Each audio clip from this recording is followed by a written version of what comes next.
Hello everyone, andito ako sa malikod ng bahay namin sa puno ng saging, ayan o, para kuhanin yung bunga na yun at na may mailuto tayong pangmeryenda pagka nahinog na. O kaya gagawin nating banana chips at turon.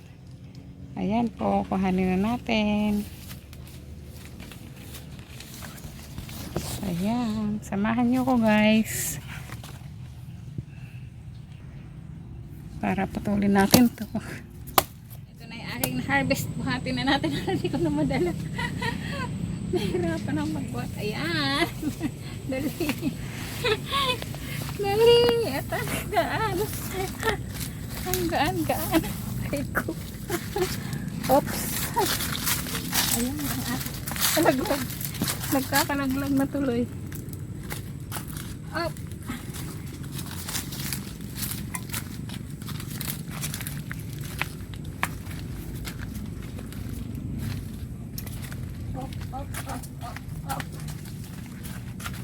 Ayan.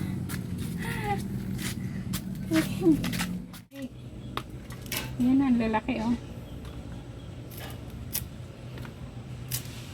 Hindi marunong. Ayan oh, kusa na siya natanggal oh kasi sobrang laki.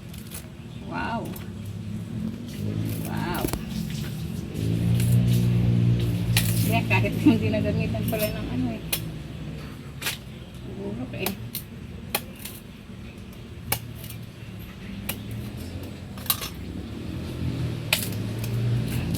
Ayan, naka-perfect din oh. Siya na. Ayan. Ate. Sa umaga, si Tita Zeni ay gumigising. Sa kusina, saya niya ay dumarating. Amoy ng luto ni Tita Zeni nakakaakit. Puso ko'y sa kanya na kumakapit. Kapag si Tita Zeni ay gustong mamasyal, bit-bit niya ang ngiting natural. Sa bawat lakad, mundo'y gumagaan. Hey guys, ito nga pala yung kinuha kong saging kanina sa likod ng bahay ko. Eto, susubukan kong gawing banana chips. Eto, babalatan ko siya. Tapos, ibababa dito sa tubig na to. Ay, ang lutong pala ng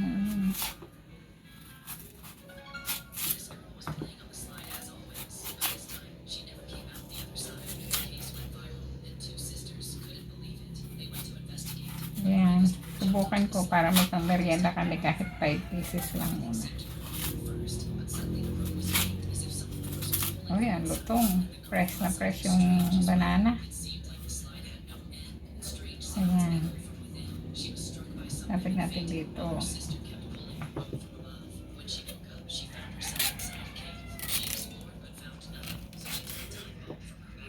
Subukan natin ang banana chips.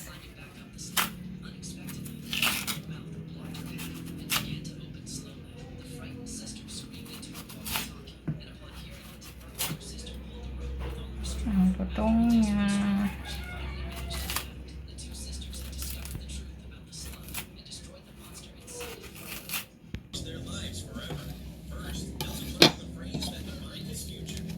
Ito na guys yung aking binalatan na 5 saging.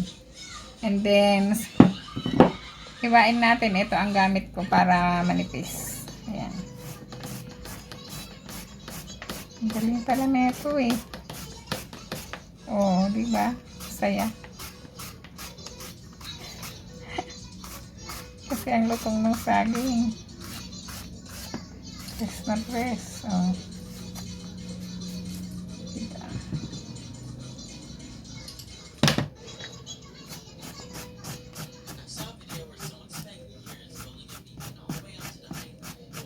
Mabilis pala pag ganito ang ginagamit. Ayan, ang ganda.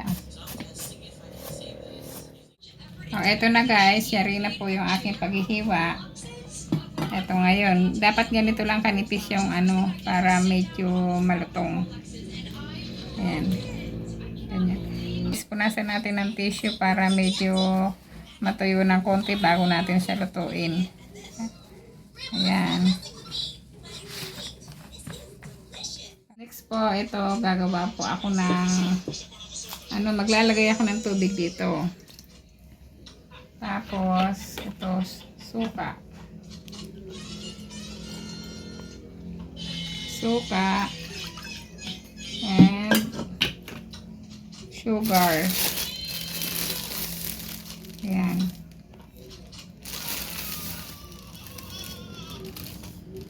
Tama na yan.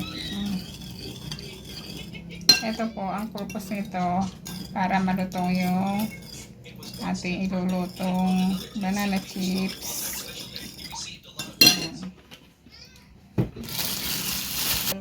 So, ayan guys, nagpainit tayo dito ng kawali.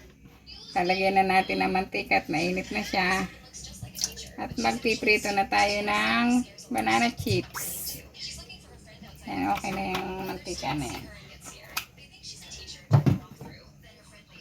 Sa umaga, si Tita Zeni ay gumigising.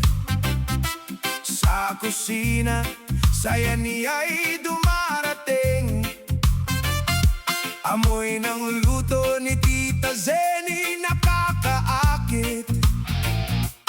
Puso ko'y sa kanya na kumakapit. Kapag si Tita Zeni ay gustong mamasyal. Ating procedure, lagyan ulit natin ng ganito, syrup para lumutong. Ayan.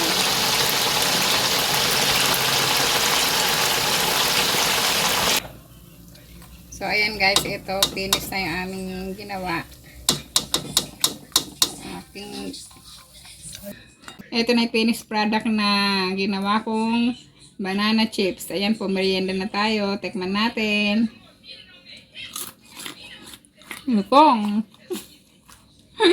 Ayan, sarap. Thank you for watching.